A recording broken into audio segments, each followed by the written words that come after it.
Hey guys, it's Janine here, and in today's video we are going to be learning how to find the area of a trapezoid. So a trapezoid is a quadrilateral and it has one pair of parallel sides. So here we have the formula for the area of a trapezoid, and it is 1/2 b1 plus b2 times the height. And b1 and b2 are just the lengths of the parallel sides of our trapezoid, and the height is just the vertical distance between the two bases.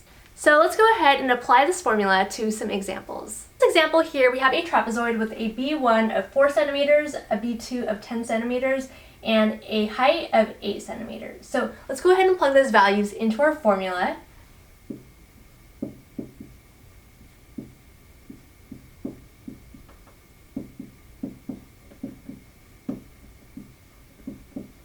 And from here, let's go ahead and simplify.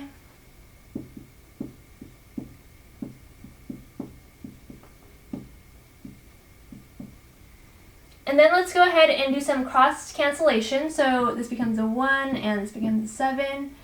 And we end up with 56 centimeters squared.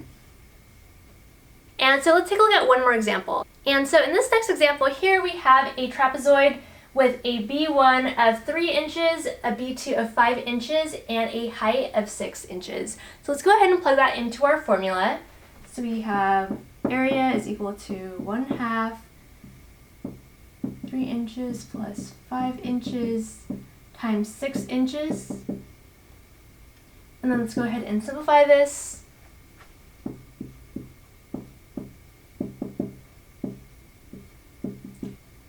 And so we get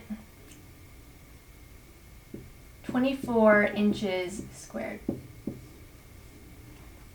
And that's our final answer. And so that is how to find the area of a trapezoid. Thank you guys so much for watching, and I'll see you guys in the next video. Bye.